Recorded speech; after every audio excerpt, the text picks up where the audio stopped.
Puji Tuhan saudara, silakan duduk.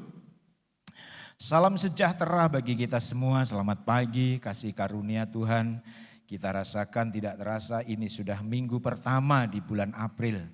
Waktu begitu cepat ya, kita sudah melewati Paskah beberapa waktu yang lalu, jadi kematian dan kebangkitan Yesus kita sudah lakukan. Baik, tema khotbah hari ini yaitu gunakan waktu dan kesempatan dengan baik. Sekali lagi, gunakan waktu dan kesempatan dengan baik. Saudara, pagi ini kita akan mendengar nasihat dari Rasul Petrus kepada jemaat yang dia layani. Dan saya rindu nasihat ini juga buat kita semua yang hadir pada pagi hari ini. Amin, saudara. Jadi bukan hanya jemaat yang dilayani Rasul Petrus, tetapi juga buat kita yang hadir pada pagi hari ini. Dan nasihatnya sesuai dengan tema, yaitu gunakan waktu dan kesempatan yang ada dengan baik. Nanti kita akan melihat saudaraku, apa manfaatnya ketika kita menggunakan waktu dan kesempatan yang Tuhan berikan. Hal-hal apa yang akan kita alami ketika kita mau menggunakan waktu yang Tuhan berikan, kesempatan yang Tuhan berikan, nanti kita akan melihat. Begitu juga kita akan melihat juga apa bahayanya, apa resikonya ketika kita tidak menggunakan waktu yang Tuhan berikan, ketika kita tidak menggunakan kesempatan yang Tuhan berikan kepada kita, resikonya apa? Karena apa saudaraku? Kerinduan Tuhan Yesus, harapan Tuhan Yesus, kita ini menjadi jemaat yang kuat. Amin. Kerinduan Yesus, harapan Yesus, kita ini menjadi jemaat yang kokoh. Kita ini menjadi jemaat yang tahan banting. Kita ini menjadi jemaat yang berdaya tahan ketika Tuhan izinkan benturan demi benturan terjadi di dalam kehidupan kita. Ini yang Tuhan inginkan. Karena apa saudaraku? Tujuannya apa? Agar ketika nanti Tuhan datang kembali. Secara global tentunya. Ketika nanti Yesus datang kembali atau datang kedua kali. Atau ketika Yesus menjemput kita secara pribadi. Yaitu dipanggil ke rumah Bapa di surga. Kita sudah siap bertemu dengan Tuhan Yesus. Amin, saudara. Kita sudah siap bertemu dengan Tuhan Yesus. Nah, itulah sebabnya, mari kita gunakan waktu yang pendek. Nanti kita akan lihat di dalam Petrus, saudaraku. Di situ waktu yang sisa. Kita gunakan waktu yang singkat, waktu yang pendek. Kesempatan ini dengan baik. Karena apa? Kita nanti akan menyesal kalau tidak menggunakan kesempatan itu dengan baik. Kita lihat ayatnya ya. Di dalam 2 Petrus pasal yang ketiga. Di dalam 2 Petrus pasal 3 ayat 14 dan 15. Saudara perhatikan Alkitab saudara. Kalau saudara tidak sempat membawa Alkitab saudara bisa lihat di depan ya. Di dalam 2 Petrus pasal 3 ayat 14. Sebab itu saudara-saudaraku yang kekasih, sambil menantikan semuanya ini. Apa yang dimaksud dengan semuanya ini? Yaitu sambil menantikan kedatangan Tuhan kembali. Atau sambil menantikan kedatangan Yesus kedua kali. Dan juga sambil menantikan kita dipanggil ke rumah Bapa di surga. Apa yang harus kita lakukan? Kalimat selanjutnya, kamu harus berusaha supaya kamu kedapatan tak bercacat dan tak bernoda di hadapannya dalam perdamaian dengan Dia. Ayat 4 ini dulu. Jadi sementara kita menanti dua peristiwa Yang pertama, menanti kedatangan Yesus kembali ke dalam dunia ini. Dan menanti ketika kita dipanggil Tuhan, kita diminta supaya kita berusaha untuk hidup tidak bercacat dan bernoda. Kita sudah ditebus, kita sudah diselamatkan, dan surga menjadi bagian kita. Amin, saudara. Nah, sambil menunggu kita mewarisi apa yang Tuhan janjikan, Alkitab katakan hendaknya engkau tidak bercacat dan bernoda. Bercacat di sini bukan cacat fisik, saudara. Ya, sekali lagi, bercacat di sini bukan cacat fisik. Nanti ketika kita dibangkitkan dalam tubuh kemuliaan, pada waktu di dunia mungkin fisiknya cacat, saudaraku. Tetapi nanti pada waktu kita dibangkitkan dan memiliki tubuh kebangkitan, kita sempurna adanya. Amin, saudara. Tapi sekali lagi, yang dimaksud cacat di sini bukan cacat fisik, tetapi tentang kehidupan kita di hadapan Tuhan. Dengan kata lain, Yesus rindu rohani kita tidak bernoda, tidak cacat di hadapan Tuhan. Ayat yang ke-15 di sana dikatakan, anggaplah kesabaran Tuhan kita sebagai kesempatan bagimu untuk beroleh selamat. Seperti juga Paulus, saudara kita yang kekasih, telah menulis kepada menurut hikmat yang dikaruniakan kepadanya. Nah ini, tentu kalau bicara tentang kedatangan Tuhan kedua kali, berita ini sudah lama kita dengar. Ya, barangkali ketika saudara sekolah minggu sudah mendengar berita tentang kedatangan Tuhan. Bahkan lewat mimbar ini pun saya sering menyampaikan tentang kedatangan Tuhan. Apalagi dalam 2 minggu ini saat kematian dan kebangkitan Yesus. Saya sedikit sentil tentang kedatangan Tuhan. Namun saudaraku, kalau sampai saat ini Yesus belum datang, baik secara pribadi memanggil kita kembali ke rumah Bapa, atau datang secara global, yaitu kedatangannya yang kedua kali. Dan saat ini kita masih sehat-sehat, anggap itu kesabaran Allah. Tujuannya apa? Agar kita mungkin tanpa kita sadari, di hari-hari ini kita sudah mulai jauh daripada Tuhan. Tanpa kita sadari, mungkin posisi rohani kita sudah mulai tercecer di belakang. Kalau sampai saat ini kita masih ada, masih sehat, anggap itu kesabaran Allah agar kita kembali kepada Tuhan. Amin, saudara. Jadi bukan satu kebetulan kalau sekarang saudara dan saya masih hidup. Kenapa? Kalau sudah mati, orang itu tidak bisa kembali, saudaraku.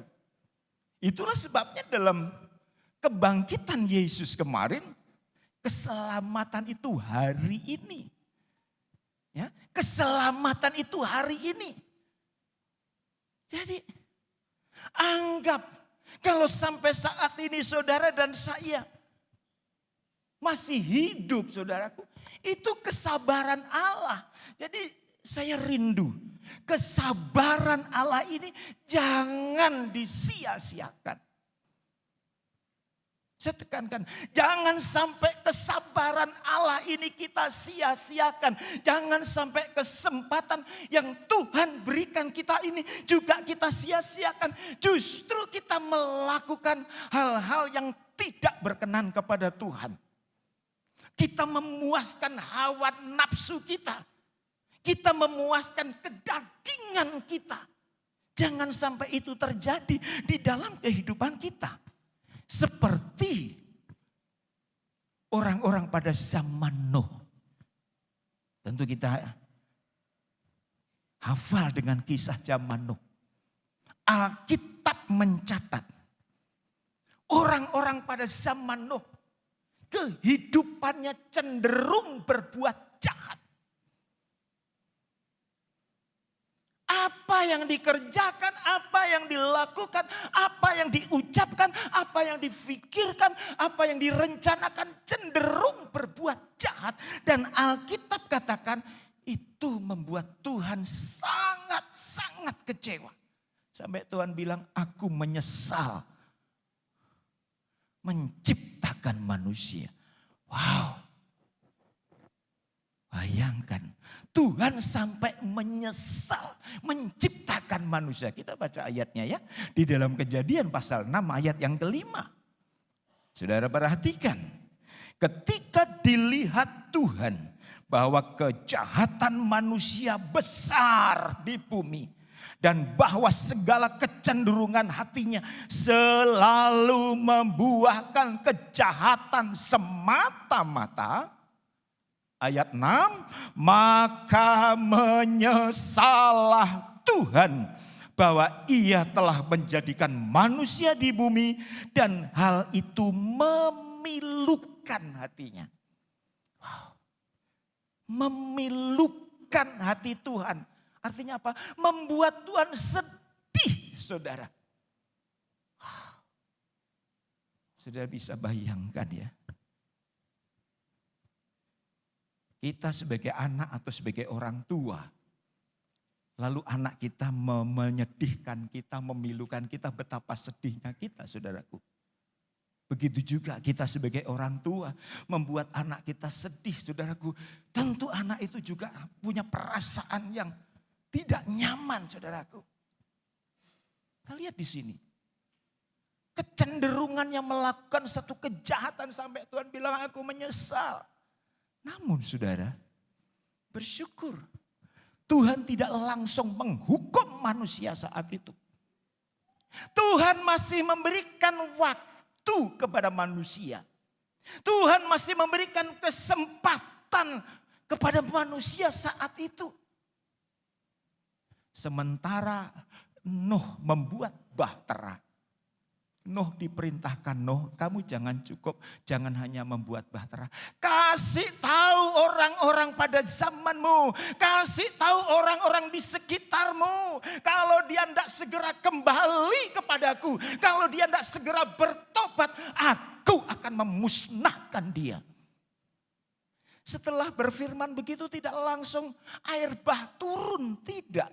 Masih dikasih waktu 100 tahun lebih. Saudaraku, tujuannya apa? Agar mereka kembali kepada Tuhan. Mereka masih diberikan kesempatan hidup. Tujuannya apa? Agar mereka insaf, agar mereka sadar, agar mereka bertobat. Tetapi faktanya apa?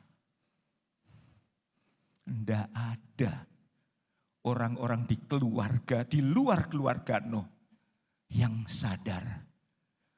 Justru mengolok-ngolok Nuh. Akhirnya apa? Keadilan Allah berlaku. Karena mereka tidak menghargai waktu yang diberikan oleh Tuhan. Karena mereka tidak menghargai kesempatan yang diberikan oleh Tuhan. Tuhan habisi semua. Hanya 8 orang. Seluruh dunia hanya 8 orang, saudara. Bayangkan. Kalau Tuhan marah ngeri. Amin saudara. Kalau Tuhan marah ngeri saudara. Nah itulah sebabnya. Gunakan kesempatan yang ada. Selagi Tuhan belum datang kembali, selagi kita masih hidup, selagi jantung ini belum berhenti berdetak, anggap ini kesabaran Allah agar kita mau setia dan kembali kepada Tuhan. Amin saudara, berikan kemuliaan untuk Tuhan kita Yesus Kristus. Jadi anggap ini sebuah kesabaran saudara. Jadi jangan sia-siakan waktu yang Tuhan berikan. Jangan sia-siakan kesempatan yang Tuhan berikan, justru melakukan hal-hal yang tidak berkenan kepada Tuhan. Nah, kalau kita kembali di dalam ayat-ayat sebelumnya, kalau saudara melihat di dalam 2 Petrus pasal 3 ayat 1 sampai 16, saudara tidak perlu ditayangkan karena panjang. Di sini Rasul Petrus sedang membahas tentang kedatangan Yesus kembali. Dan kita sudah dengar sekali lagi minggu yang lalu ya, bahkan kematian sampai kebangkitan Yesus saya singgung tentang hal ini. Saudara, apa maksud Tuhan? Saudara tentu masih ingat, apa maksud Tuhan Yesus datang kembali? Yang pertama yaitu menghukum orang-orang yang berdosa. Siapa yang dimasuk orang berdosa? Pada waktu itu nanti, antikris dan pengikut-pengikutnya serta orang-orang yang tidak percaya kepada Tuhan. Artinya apa? Ketika Yesus datang kembali, orang-orang yang tidak percaya Yesus, orang-orang yang berdosa itu akan dihukum oleh Tuhan, akan mati saat itu juga. Itulah sebabnya saudara, ya, kalau kita hidup berkenan kepada Tuhan, kalau hidup kita menyenangkan hati Tuhan, hidup yang melekat dengan Tuhan, yang minggu lalu saya katakan hidup yang memiliki suasana hati dengan Tuhan itu begitu indah. Kita tidak perlu takut saudaraku dengan kedatangan Tuhan. Kapanpun Yesus datang, baik secara pribadi memanggil kita kembali ke rumah Bapa, ataupun nanti datang kembali secara global saudaraku. Kapanpun dia datang, kita tidak perlu takut. Amin saudara. Karena apa? Kita mau menghargai waktu dan kesempatan yang Tuhan berikan. Sekali lagi kita tidak perlu takut. Karena apa? Sekali lagi kedatangannya menghukum orang yang berdosa. Itu yang pertama. Yang kedua, menyelamatkan dan memberi upah. Menyelamatkan dan memberi upah atau pahala bagi orang-orang yang percaya kepadanya dan yang melayani dia. Jadi bukan cuma percaya, saudaraku, bukan cuma percaya, tetapi juga melayani dia. Itulah sebabnya setiap saat saya dorong kepada jemaat, ayo kita melayani, ayo kita melayani. Gereja ini memiliki banyak tuh saudaraku yang bisa kita buat untuk melayani Tuhan. Tidak harus berdiri di belakang mimbar. Ada pendeta khotbah begini, tidak harus berdiri di atas mimbar. Saya kaget, berarti di atas mimbar di sini ya. Di belakang mimbar. Ada banyak hal yang kita bisa buat saudaraku. Jadi maksud Yesus datang kembali yang kedua saudaraku, menyelamatkan orang yang percaya kepada dia dan memberi upah, memberi pahala bagi dia yang melayani Yesus. Bagi kita lihat ayatnya di dalam Wahyu pasal 22. Sesungguhnya aku datang segera dan aku membawa upahku.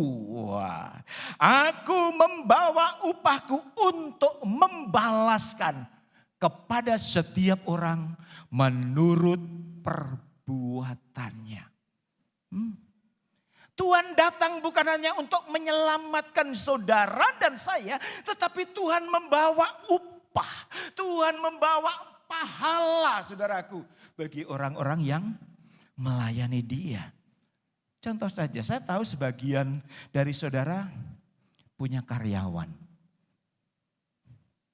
Dan setiap minggu atau barangkali setiap bulan, kenapa saudara kasih gaji? Kenapa saudara kasih upah? Karena mereka bekerja untuk saudara. Amin. Karena mereka membantu saudara, bekerja untuk saudara, maka saudara kasih upah, maka saudara kasih gaji. Demikian juga di hadapan Tuhan. Tidak mungkin saudara tiba-tiba datang ada orang mau beli sesuatu lalu ini loh upahmu 1 bulan. Ini loh gajimu 1 bulan. Tidak mungkin. Karena apa? Mereka tidak bekerja untuk saudara. Demikian juga sekali lagi dengan Tuhan. Jadi saya rindu. Saudara jangan hanya puas percaya Yesus lalu diselamatkan. Itulah sebabnya di dalam Wahyu pasal 20 ayat 6 di sana dengan jelas dikatakan kamu akan memerintah bersama-sama dengan aku 1000 tahun lamanya. Di masa 1000 tahun ini orang-orang yang ada di dalam kurun waktu 1000 tahun adalah orang-orang yang 100% masuk surga sebelum dia masuk surga, hidup di dunia ini 1000 tahun. Tetapi kok ada yang diperintah. Ini saudaraku, jadi saya dorong kepada saudara-saudara sekalian. Setelah saudara percaya Yesus ditebus dengan darahnya. Jangan cukup terima kasih Tuhan, engkau sudah menyelamatkan saya, engkau telah menebus saya sampai di sini saja, yang penting aku masuk gereja. Yesus rindu kita melayani. Amin saudara. Yesus rindu kita melayani. Sekali lagi banyak hal yang kita bisa buat untuk melayani. Yang pada akhirnya kita mendapatkan upah. Jadi Yesus ingin sekali lagi setelah kita ditebus dengan darahnya yang mahal. Kiranya talenta, karunia, bakat yang Tuhan berikan kepada kita, kembangkan saudaraku. Di dalam Alkitab di sana ada yang dikasih 5 talenta. Ada yang dikasih 2 talenta. Ada yang dikasih 1 talenta. Dari perumpamaan ini tidak ada yang tidak dikasih. Semua dikasih. Tergantung kita saudaraku. Sebagai orang Kristen punya tanggung jawab untuk mengembangkan talenta ini atau hanya kita simpan. Alkitab mengatakan ketika kita dikasih karunia. Ketika kita dikasih talenta. Ketika kita dikasih kemampuan lalu kita tidak kembangkan, kita simpan saja. Alkitab katakan itu justru akan diambil dan diberikan kepada orang lain. Akhirnya apa? Kita tidak dapat upah. Kita tidak dapat mahkota. Kita tidak dapat pahala. Ayo layani Tuhan sesuai dengan talenta yang engkau miliki. Amin. Bagi saudara yang bisa main musik, layanilah Tuhan dengan main musik dengan sungguh-sungguh, dengan persungutan. Bagi saudara yang punya talenta suara bagus, layanilah dengan main ada jadi singer atau WL dan sebagainya. Bagi saudara yang dititipi berkat lebih, layanilah dengan hartamu. Banyak yang bisa kita buat untuk kita mendapatkan upah atau pahala saudaraku. Jadi ini yang harus menyadari, mengingat apa?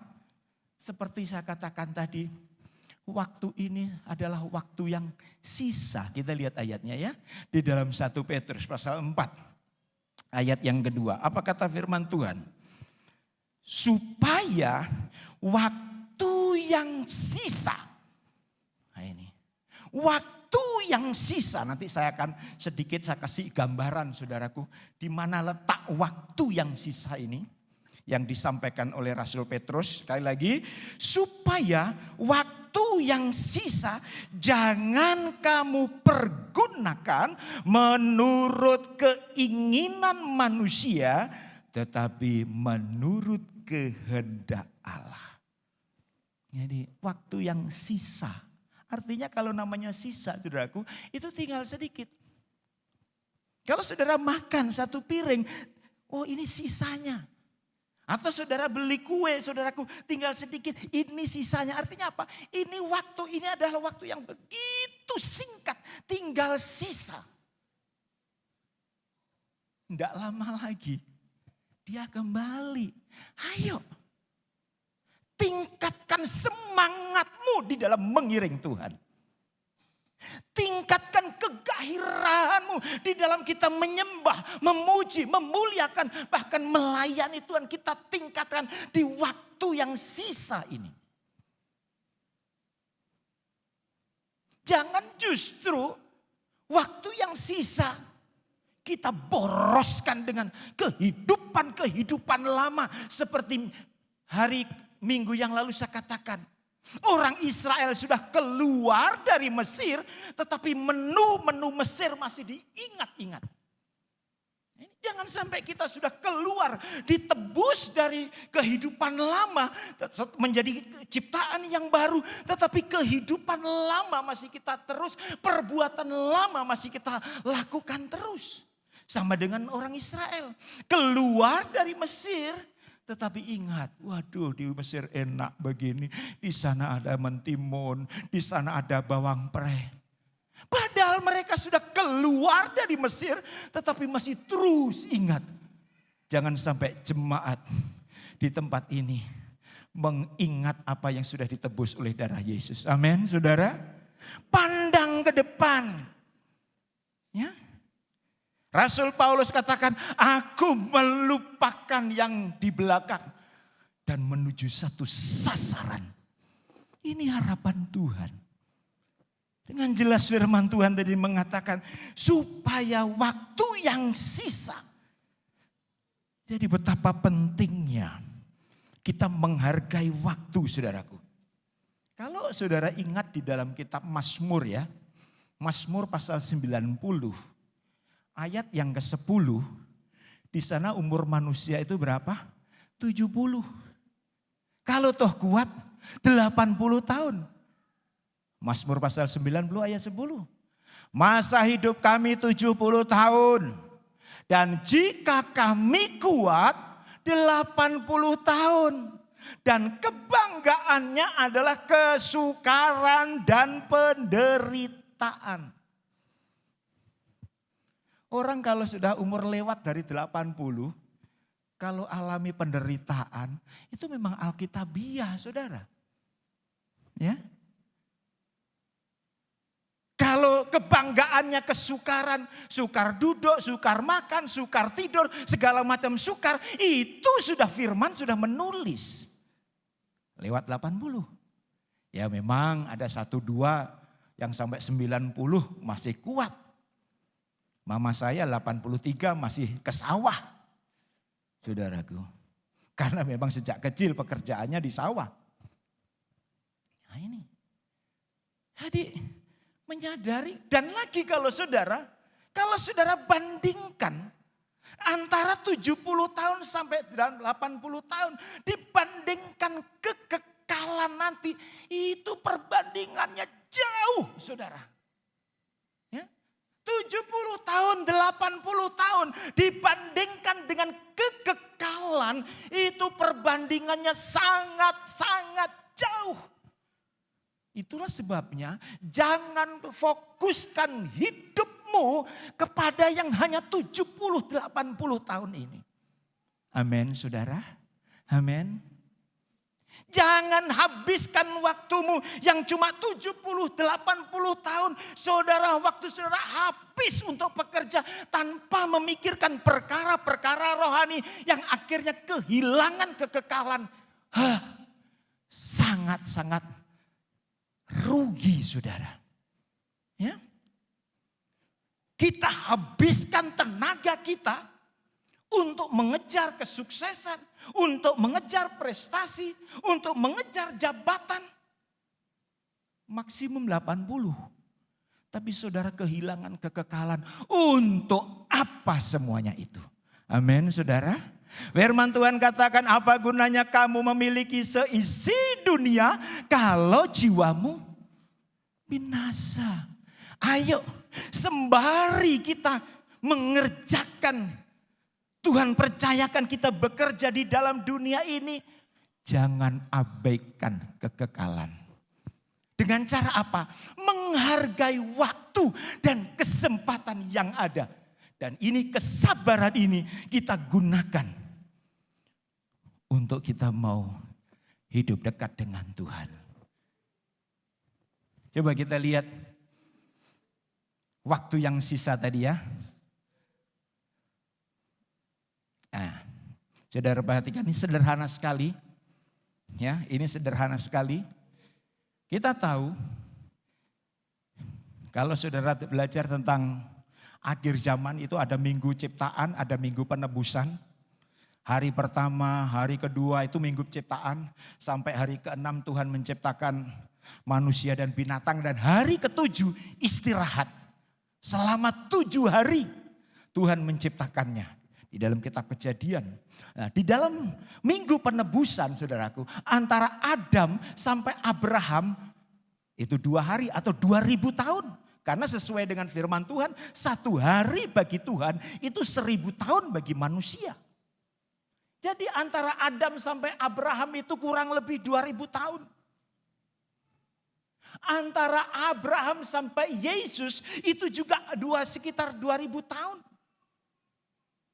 Begitu juga ketika Yesus datang pertama kali atau disalib sampai kedatangannya kedua kali itu juga 2000 tahun. Om, ini kok sudah 2024 Om. Itulah sebabnya saya katakan itu kesabaran Allah. Amin saudara. Kalau kita mau melihat peta zaman saudaraku, sebetulnya Yesus sudah datang. Walaupun kita tidak tahu, hanya Bapa yang tahu. Tetapi kalau sampai saat ini Yesus belum datang secara global, bukan secara pribadi. Seperti tadi saya katakan, itu kesabaran Tuhan. Dan sebelum Yesus datang kali yang kedua, ada masa 3,5 tahun penganiayaan. Inilah yang saya maksudkan, kita ini ada hidup di sini saudara. Inilah yang saya maksudkan sisa waktu. Rasul Petrus katakan ini sisa waktunya hanya sedikit lagi. Setelah itu kita akan masuk dalam penganiayaan. Siapa yang akan masuk dalam penganiayaan? Jemaat tentu sudah pintar. Yaitu mereka-mereka yang tidak sempat alami penyingkiran. Mereka akan berhadapan dengan antikris selama 3,5 tahun. Jadi waktunya itu begitu sempit saudaraku. Itulah sebabnya sekali lagi gunakan waktu yang ada. Gunakan kesempatan yang ada untuk lebih dekat dengan Tuhan. Amin saudara. Ayo di tengah-tengah kesibukanmu. Baik saudara bekerja, baik saudara bisnis, baik saudara bertugas. Gunakan waktu yang ada.